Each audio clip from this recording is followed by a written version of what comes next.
Ligado e sintonizado na GDS Web Rádio, começa o meu dia. 24 horas no ar, compromisso com você em primeiro lugar. A alegria mora aqui, eu quero ser feliz, eu quero é sorrir. GDS é a Web Rádio do coração, GDS é a Web Rádio do coração, GDS é a Web Rádio do coração, que faz a minha vida melhor todo dia. GDS é a Web Rádio do coração, GDS é a Web Rádio do coração, GDS é a Web Rádio do coração. Música, notícia, emoção e alegria. GDS Web Rádio Brasil, compromisso com você em primeiro lugar. www.gdswebradiobrasil.com.br. Atenção, rede! Vai começar! Brincadeiras, descontração, músicas, entrevistas, jornalismo de verdade. Aqui tem muita música boa, aqui tem muita informação. GDS Web Rádio Brasil, alegria e diversão. Vem comigo, Parrado Scherrer, falando com o Brasil. Se liga nessa sintonia, diversão e alegria. Vem comigo, Parrado Scherrer, falando com o Brasil. Se liga nessa sintonia, Parrado Scherrer na área, diversão e alegria. Agora tem Top Show no rádio, Parrado Scherrer, GDS Web Rádio Brasil. Bom dia, Parrado! Bom dia, gente, bom dia, Brasil, chegando, hein? Manhã linda demais, que bom tá chegando a sua companhia aqui na GDS Web Rádio Brasil, Rádio Mania FM, GDS TV Brasil, que alegria grande demais. Pedindo a Deus um dia abençoado para você, para sua família, no oferecimento de Cofrio, sabor a toda prova, que tem a melhor linguiça para o seu churrasco, é a melhor do Brasil, feita com carnes nobres, temperada, macia, é a melhor do Brasil, feita com o melhor do pernil. Leve para casa Cofrio, Cofrio, sabor a toda prova, oferecendo o nosso programa nessa manhã. Nossa convidada de hoje, Giovana Peive, está aqui no programa. Veio lá do Nordeste para conversar com a gente, mas ela é meio capixaba também. Nasceu na Bahia, passou pelo Espírito Santo, morou no Rio de Janeiro. No Espírito Santo morou 20 anos, né? Depois Rio de Janeiro e agora está no Nordeste. E ela vem aqui em Cachoeiro para fazer o lançamento de uma pesquisa que foi realizada inédita. Você vai conhecer hoje aqui no nosso programa. Giovana, que alegria grande receber você aqui, tudo bem? A alegria é nossa e é um misto de felicidade e de agradecimento por ter jornalismo consciente e diverso, né, que traz todas as pautas independentes das suas condições, orientações e posições. Estou muito feliz de estar em Cachoeira. Era o nosso plano de trazer uma das nossas atividades que nós já fizemos em Vitória, Colatina, sim. São Mateus. E a gente queria trazer a Cachoeira, essa cidade tão singular e tão importante para esse estado e para o Brasil. Cachoeiro? Já conhecia Cachoeiro? Eu já tive aqui uma vez, mas não conheci assim de forma a ficar, dormir. Uhum. Eu estou aqui, preferi ficar 2 pernoites para poder conhecer a cidade, porque eu acho que Cachoeiro é um dos patrimônios desse país e ele precisa ser pujante à medida que ele tem esse direito de ser, né? Uhum. Bem, antes da gente chegar lá naquele momento que você desfilou no Rio de Janeiro, no Marquês de Sapucaí, linda, maravilhosa, arrasando lá no último carro da escola. Antes de chegar lá, contar um pouquinho da sua história. Você é nascida na Bahia. Eu nasci em Mucuri, lá aqui na divisa com o estado do Espírito Santo, né? Eu sou de família cristã, nasci em berço cristão. Uhum. E tive uma infância muito oprimida, né? Por conta da orientação sexual? Por conta da orientação, por conta da identidade. E eu tive que sair de casa aos 12 anos e morar nas ruas de Vitória e trabalhar em algumas casas de família também, né? Na minha pré-juventude. e eu tive que viver fora da casa dos meus pais para construir essa mulher. Você saiu da casa dos seus pais com que idade? 12 anos. 12 anos. E cheguei em Vitória, morei na rua e aos 13 anos... Quando você fala, eu tive que sair porque o ambiente já não tinha mais ambiente que desse para você ficar lá. Na verdade, era a opressão não dos meus pais, mas dos meus irmãos mais velhos, que já percebia, porque na verdade essa palavra transicionar é uma palavra moderna e que não existe no meu vocabulário. Eu, no meu ponto de vista, eu já nasci trans, porque os meus irmãos perceberam isso. Eu usava as roupas das minhas irmãs, eu pintava as minhas unhas, eu usava o sapato delas, e meus irmãos não aceitavam aquilo, e eu tive que sair de casa. Eu apanhava muito. Quando você fala essa palavra transicionar, você desconhece para você, ou para você ela não existe? Não, eu desconheço. Não, ela não é uma realidade na minha vida. Sim, eu sim. Não reconheço ela para mim, porque eu não transicionei. Você já nasceu. Eu já nasci uma pessoa trans, porque na verdade as pessoas trans, essa palavra transicionar, ela às vezes não que ela não seja necessária, mas às vezes ela é muito injusta, porque, Parraro, tem uma coisa interessante que as pessoas precisam entender, que por que a maioria das pessoas trans não tem sequer o ensino primário de alfabetização? Porque essas pessoas já nasceram trans. Porém, tem muitas pessoas que nasceram trans, mas teve o privilégio de viver em outra identidade, estudarem, cumprir com os desejos dos pais, estudarem, academizarem, virarem inclusive doutoras e transicionar depois. Então eu costumo dizer que a palavra transicionar, ela é um privilégio. Porque ela é um privilégio porque quem nasceu trans não teve a oportunidade de estudar, não teve a oportunidade de ter uma família, e a família dessas pessoas, como a minha... Você já nasceu no corpo de uma menina? Sim. Minha família são aquelas que a vida trouxe para mim. E eu já nasci trans, então eu já nasci com indumentárias genitálias de forma de um ser, de um sexo, mas em um corpo que não era aquele que se encontrava a cabeça com o que estava na genitália. Você conheceu outras pessoas na mesma situação? Que eu já entrevistei algumas trans na minha carreira.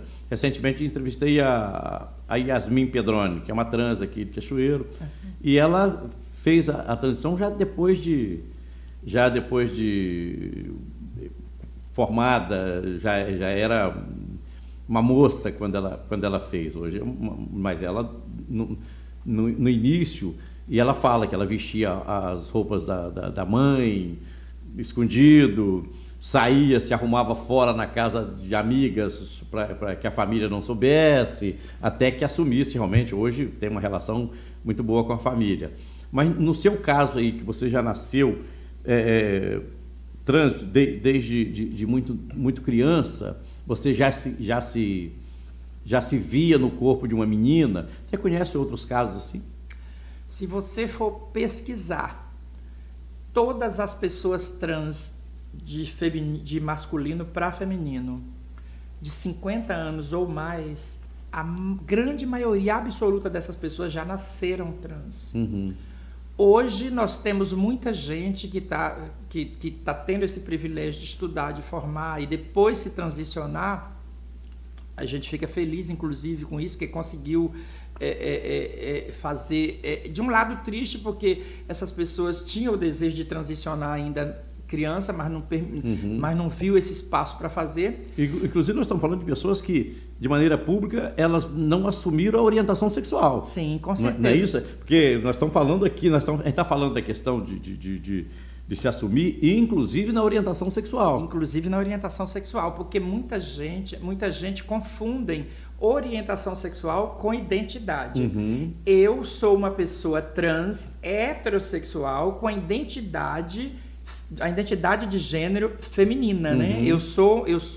Eu tenho a identidade de gênero feminino e com a orientação sexual heterossexual. Por que eu sou heterossexual? Porque o meu desejo sexual é pela figura, meu desejo, ele se apresenta pela figura masculina de um homem que seja heterossexual. Eu não tenho desejos Eu não tenho desejo por outra figura feminina como a minha. Então, entendi. nesse caso, eu seria homossexual, lésbica, né? Se eu tivesse uma translésbica, se eu tivesse um desejo sexual por uma figura feminina como a minha. O meu desejo, então, a minha orientação, ela é heterossexual. A minha identidade, ela é feminina.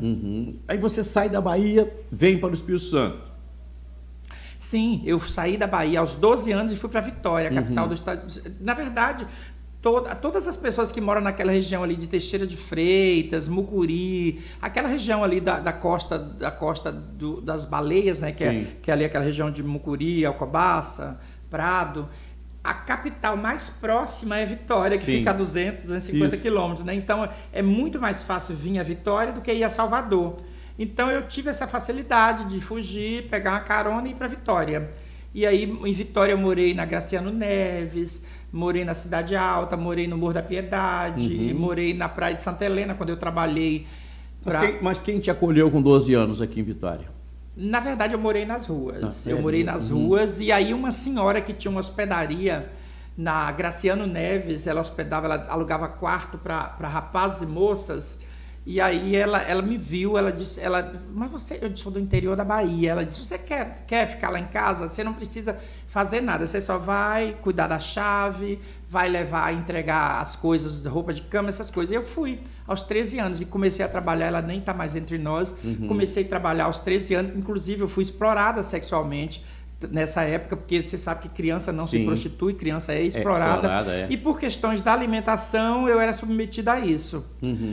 E também trabalhei em casa de família, aos 16 anos eu trabalhei na casa de uma senhora lá não, aos 16 anos, aos 14 anos eu fui trabalhar na casa de uma senhora na Praia de Santa Helena, ali perto da Praia do Canto, e aos 16 anos eu comecei a trabalhar numa indústria de móveis com carteira assinada, que a época podia, né, depois que criou um monte de dificuldades, mas na época a gente podia ter carteira assinada.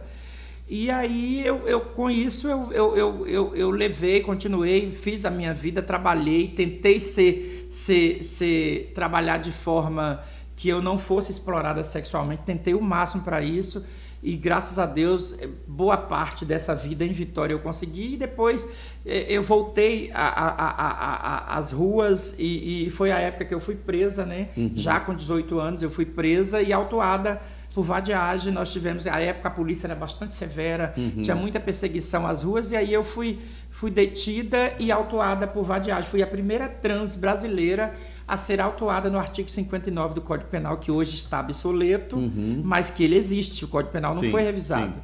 E eu fui autuada, mas fui depois, tive a prisão relaxada por um assistente social da Prefeitura de Vitória, mas esse processo continuou, eu continuei autuada, mas o processo não continuou, até por conta que ele estava obsoleto, né? E não tinha mais esses andamentos, o processo não vingava, os juízes não acatavam, né? Entendi. Aí, quer dizer, prescreveu,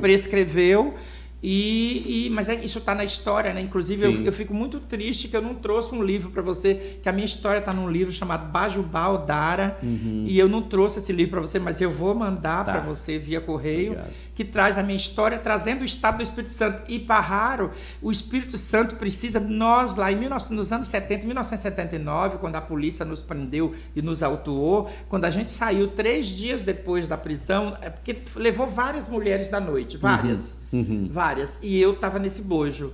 Quando a gente saiu, 3 dias depois, essa ação violenta da polícia nos levou à conscientização política de se organizar socialmente. E lá em Vitória, eu participei da fundação da primeira associação que congregava mulheres da noite, incluindo travestis, que também eram consideradas damas da noite. Nós criamos a primeira associação política social que congregava essas pessoas da noite, chamada Associação Damas da Noite. Criamos em 1979 lá em Vitória.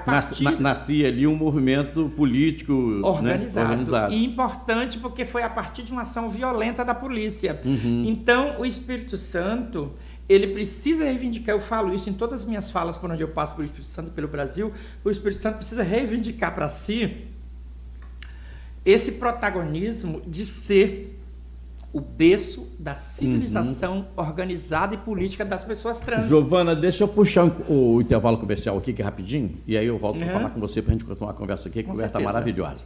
Volto já depois do intervalo, segura aí que eu estou voltando. Você está ouvindo Top Show no Rádio, com Parraro Scherrer.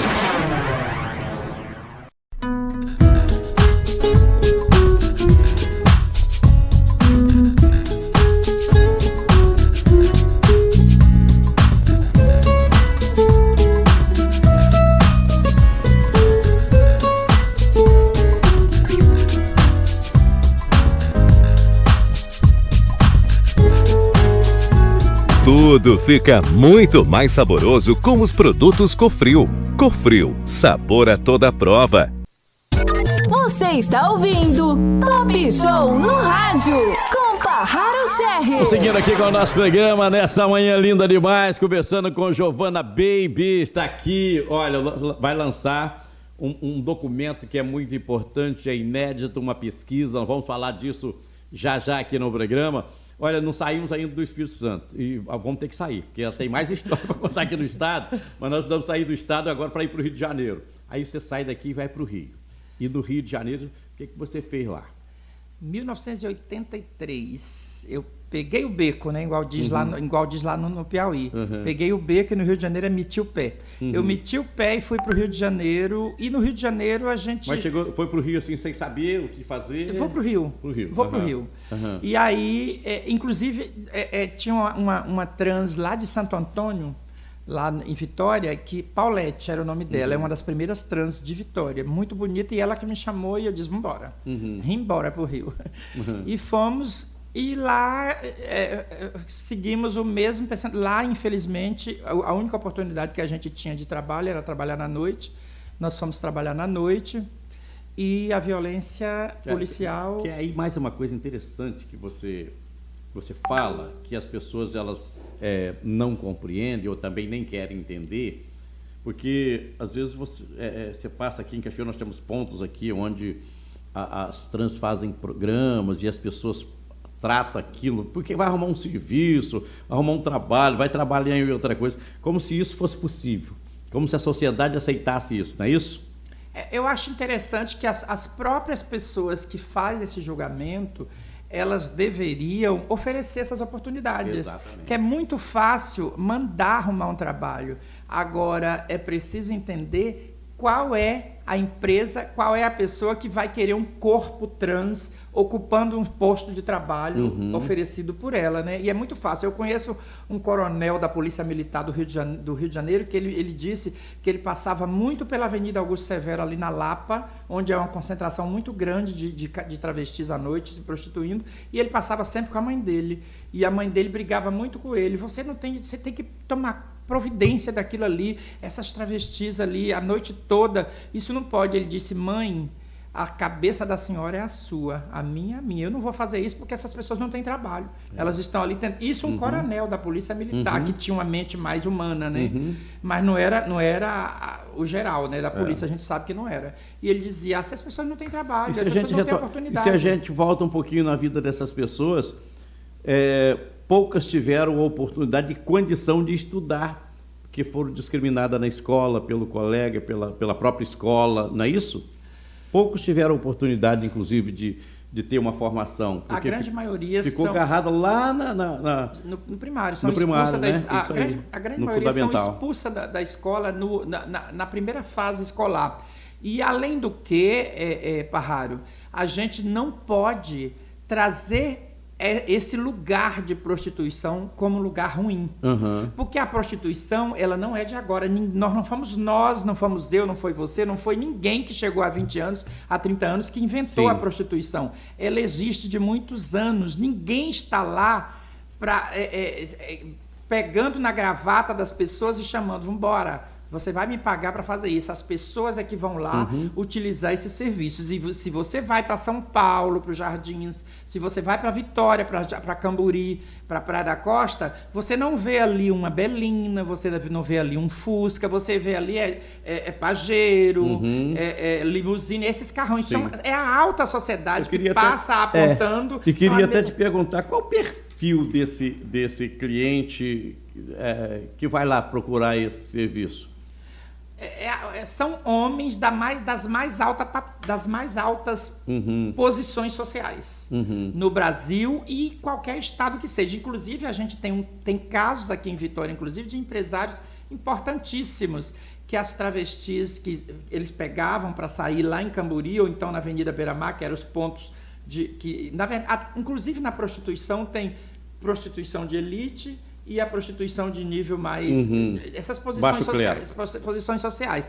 Aí o pessoal dizia Vila Rubim, que era considerado mais simples, e aí vinha mais chique a Avenida Beira-Mar e Dante Michelini em Camburi.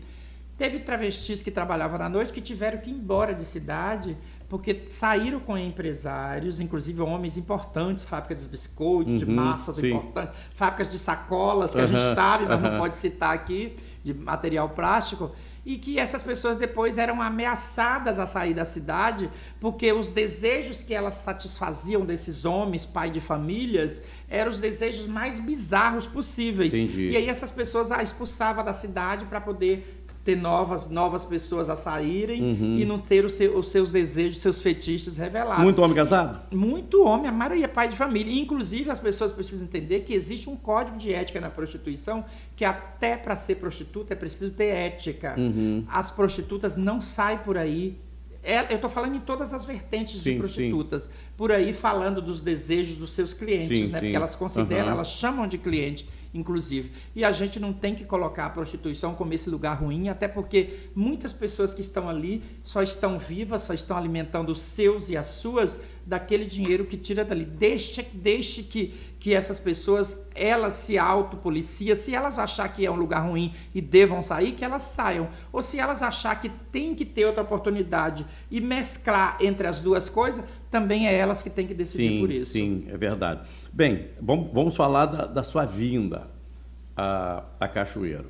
Só que antes de falar da sua vinda a Cachoeiro, por que você está aqui, por que você está no Espírito Santo, do Rio de Janeiro, que também você trabalhou nas ruas, você muda do Rio e vai parar no Recife. Piauí. E aí, por quê? Na verdade, o Piauí foi o primeiro estado do Brasil a eleger uma mulher trans negra a vereadora no Brasil. Kátia Tapeti foi eleita em 1992. Foi a primeira? A primeira, a mais votada da cidade. E aquilo me encantou. E eu ainda enrolei alguns tempos, quando ela foi eleita, enrolei alguns tempos, e aí ela me chamando, e eu enrolando, aí enrolei há uns 8, 9 anos, enrolei ela, não queria. Mas aí quando ela foi eleita pelo 3º mandato, foi embora. Meti o pé, fui morar no Piauí, escolhi a cidade de Picos, no Piauí, que é a 3ª maior cidade do estado, é a capital do mel do Brasil, maior produtor de mel de abelha do Brasil, né? E aí eu fui morar em Picos. E lá fui muito bem recebida pela sociedade. Eu percebi que tem uma coisa muito interessante no Piauí, é que as pessoas lá não te condiciona o seu caráter pela sua identidade ou pela sua orientação sexual. Sim. É tanto que eu cheguei lá 2 anos depois, eu já me tornei secretária municipal de Direitos Humanos. Fui 13 anos secretária. 12 anos secretária municipal de Direitos Humanos. E talvez tenha sido mais um fato inédito, porque uma trans secretária de Direitos Humanos. Fui a primeira a ocupar um cargo de secretária de Direitos Humanos, que eu transformei o município, inclusive, no primeiro território desse país que implantou PPA, LDO e LOA para a população LGBT, para a população negra, para a população com deficiência. Nós fomos o primeiro município do Brasil a criminalizar por lei municipal a homofobia. Nós criamos a primeira lei brasileira que vetava qualquer forma, veda qualquer forma de homofobia nos âmbitos do município de Picos, no Brasil. Deixa eu puxar o intervalo comercial e já volto conversando com Giovana Baby aqui no programa. Não, vamos chegar lá, calma que você vai saber por que ela está aqui conversando. Que documento é esse, que pesquisa é essa que ela vem para lançar em Cachoeiro? Já depois do intervalo comercial. Drogaria Consolação, o menor preço da cidade, ótimo atendimento, da infância à terceira idade. A Drogaria Consolação da sua saúde vai cuidar. Consolação, a sua drogaria. Consolação, com você todo dia. Consolação já é tradição, é a drogaria mais lembrada. Quer seu time mais bonito? Jogue com a Vector. Jogos de camisa personalizados, com chuteiras das melhores marcas, Nike, Adidas e Umbro. É só na Vector Esporte. A Escola Guimarães Rosa sente-se honrada em ter contribuído para a formação cívica e cultural de milhões de alunos que hoje brilham nas diversas atividades profissionais, tanto no Brasil como no exterior, e o trabalho prossegue. Os resultados estão aparecendo através de aprovações nas universidades mais conceituadas do país. Com o tempo, novos colaboradores chegaram abraçando em sua plenitude a filosofia e o objetivo maior de escola: preparar a juventude para formar cidadãos íntegros, capazes, dignos e honestos que contribuam para o desenvolvimento de nossa cidade, do estado e do Brasil.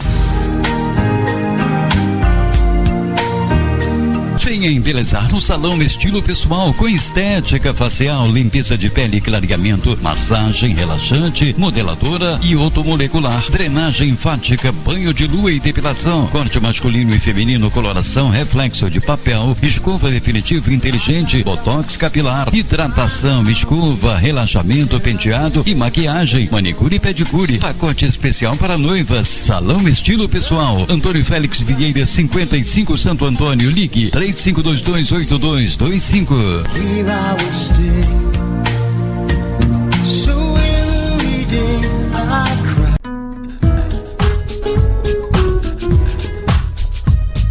O seu lanche e suas receitas são muito mais saborosas com mortadela defumada Cofrio. Cofrio, sabor a toda prova. Vamos de volta e seguindo aqui com o nosso programa. Giovana Baby, a nossa convidada de hoje aqui no programa. Conversa bacana, nós estamos aprendendo um monte de coisa com ela aqui. Que bom, né? Conversar com pessoas esclarecidas.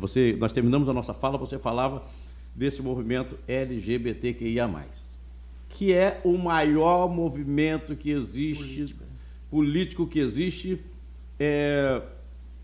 mas falta organização?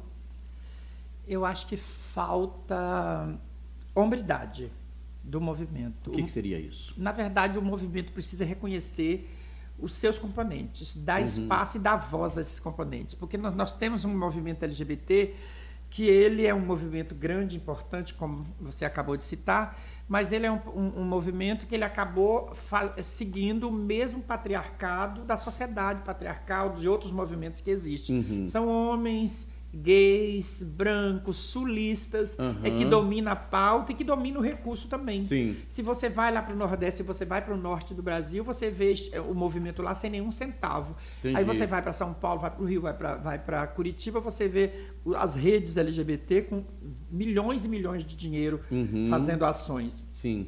Então, a hombridade, ela precisa partir da permissão do lugar de fala. Sim. E do rateamento dessas oportunidades. Ou hackeia essas oportunidades, ou o movimento vai ser apenas mais um movimento. Exatamente, porque a gente vê aí, acaba que, a exemplo de outros segmentos da sociedade, outros movimentos organizados políticos da sociedade, o LGBTQIA+, não vai numa linha diferente, não. É tanto, vou te trazer uma prova mais concreta de que o movimento LGBT ele está patriarcal também, é o próprio movimento trans. Não se falava movimento trans. Hoje temos um movimento trans que, se o movimento LGBT fosse amplo da forma que ele é, não tinha necessidade de ter esse movimento paralelo. Movimento trans, movimento lésbico, movimento de bissexuais, que agora, inclusive, muito potente o movimento de intersexo, das pessoas intersexo, que são as antigas hermafroditas.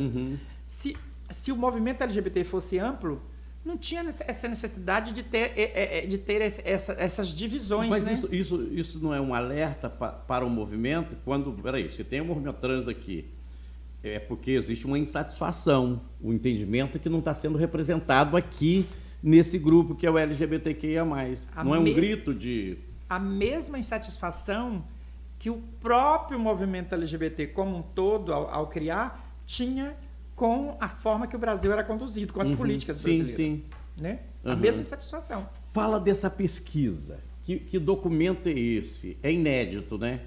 Que levantamento foi feito? É um relatório importante de uma pesquisa chamada Travestilidades Negras. A gente trouxe travestilidades porque, inclusive, para tirar toda essa carga de preconceito, de opressão que tem na palavra travesti. Ninguém quer ser travesti, todo mundo quer ser transexual, quer ser mulher trans, porque a palavra travesti é uma palavra carregada de preconceito e de estigma, e na verdade as pessoas precisam resignificar isso, e nós estamos resignificando nessa pesquisa. Então, trazendo as travestilidades negras, inclusive para trazer que são pioneiras, que são as que criou a história, que abriram porta. Se as pessoas hoje são doutoras, são advogadas, graças às travestis negras dos anos 60, 70, 80 e por aí vai.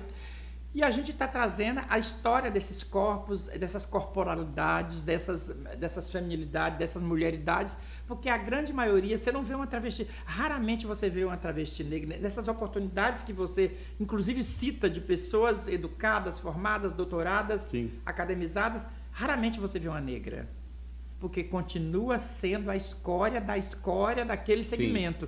Então, a gente fez questão de trazer isso. E a gente traz lá um dado importante que vocês verão hoje no relatório, que a gente trouxe, inclusive, bastante para tentar dar para a maioria das pessoas, é que 71% desses corpos travestis negros não conseguiram avançar nem no ensino fundamental. Enquanto hoje você vê muita gente trans branca virando doutora, médica, advogada, professora e tudo mais. Então, continua a mesma lacuna, a mesma segregação de pessoas dentro das excluídas, as excluídas das excluídas. E a gente fez questão de mostrar isso para a sociedade, e existe dados, a gente comprova nessa pesquisa também, que mais de 70% de nós, pessoas trans no Brasil, é composta por pessoas negras. Ou seja... Quantos por cento? Mais de 70%. Mais de 70%. E aí 70% dos assassinatos, 78% dos assassinatos de pessoas trans, que o Brasil é o país que mais mata do mundo, são de corpos, são de pessoas trans negras. Ou seja, mata-se mais pessoas trans negras no Brasil do que o próprio percentual dessa população no Brasil. Mas a gente pode tratar isso, esse assassinato acontece só pela cor da pele? Na verdade, é um misto, né? As pessoas dizem assim, todos os assassinatos cometidos contra pessoas trans, independente da motivação, mas ela tem requintes, ela vem com requinte de transfobia, de transfóbica. Por exemplo, a maioria dos casos de assassinato de pessoas trans é com extrema violência, com extrema, além do limite, porque na verdade um tiro, dependendo da forma que você dá, ele já mata, mas não é com 40 tiros, é com 50 facadas, é com 60 pauladas, pedrada na cabeça. Então, inclusive com bilhetes, com manifestação pública, você tinha que ser homem, ou seja... E aí, Parraro, eu trago essa discussão, muita gente não gosta, e eu trago essa discussão de relação, é um feminicídio. As pessoas dizem... Eu digo que quando um gay é assassinado, é um feminicídio. Não só as trans, não só as mulheres. Por quê? Porque quando um gay é assassinado, também a sociedade está dizendo que aquele lado feminino não pode existir. Não pode existir. Ou seja, então, o feminino daquela pessoa é que está sendo assassinado. Então, também é um crime de feminicídio. Decidiu muito bem o STF, quando agora amparou o direito à Lei Maria da Penha para todas as pessoas LGBT. Por quê? Porque o feminicídio ele atinge, inclusive, como a transfobia pode atingir o Parraro. Porque, por exemplo, a transfobia vai te atacar nas cabeças fechadas a partir dessa entrevista aqui. E você que é um homem heterossexual e que defende todos os direitos à vida, mas você vai ser atacado. Então, a transfobia não é um crime que atinge só a Giovanna Baby e nem só os corpos trans. A importância desse entendimento do Supremo, a importância disso, na sua visão? A gente não tinha lei nenhuma que nos ampare. O Congresso não legisla, né? Por exemplo, todos os congressos do mundo estão legislando pelo direito à vida de todas as pessoas, incluindo a população LGBT. E no Brasil a gente não legisla porque há um fundamentalismo gigantesco, totalmente disturpado, de pessoas que podem tudo. É muito importante esse entendimento do STF, porque nós podemos agora nos amparar por uma lei. Sim. Porque naquele Congresso Nacional não se vai ter nada vai avançar para nós. Porque você pode, por exemplo, você pode ter a sua crença, você pode exercer a sua crença religiosa e você pode ser tudo. Você pode estuprar, você pode roubar, você pode desviar dinheiro público, você pode desviar dinheiro da saúde, dinheiro de deficiente, dinheiro de tudo. Você só não pode ser LGBT. Entendeu? Eles podem ser os piores, pode ter os piores comportamentos de contravenções, que eles podem continuar sendo cristãos. Mas você não pode ser LGBT. Agora, essa compreensão e entendimento do STF, é importante que isso chegue lá no delegado, né? Que chega lá no policial que vai fazer o atendimento, né? Porque é preciso que se tenha esse olhar para que vocês não tenham que entrar na justiça, não tenham que gritar para que a lei seja cumprida. A lei já tem está pacificado o entendimento do Supremo. Muito pertinente a sua fala, importantíssima e necessária. Por quê? O STF reconheceu a homofobia e a transfobia já tem 5 anos, né? Sim. Tem estados que os delegados ainda colocam o que eles querem, júri, colocam o que eles querem, ninguém compra a decisão do STF. Foi preciso, agora, o CNJ, o ano passado, emitiu uma normativa deles lá, determinando o cumprimento pela Secretaria de Segurança Pública, e ainda assim, ainda vai ter muito impasse. Por quê? Porque, por exemplo, a gente vai pegar um delegado que ele seja evangélico fundamentalista, ele vai querer aplicar o conceito dele, não o que determina a lei. E, na verdade, não pode ser. Se ele é um funcionário público e ele está sendo pago pelas imposições que todos os brasileiros pagam, ele tem que cumprir a lei, não a concepção particular dele. E aí a decisão do STF e do CNJ que criminalizou a homofobia não estava sendo cumprida. Inclusive, muitos delegados resistiam em equiparar a homofobia ao racismo, que o STF também já tinha decidido. Foi preciso o CNJ novamente se articular para cumprir, para que os delegados fizessem esse cumprimento. Nós estamos falando de uma clientela que é aquele que é agredido, aquele que é espancado, aquele que é agredido verbalmente, aquele que é desrespeitado. É disso que nós estamos falando. A importância da formação para essas pessoas também, para entender que existe uma lei e que precisa brigar e lutar para que essa lei seja cumprida.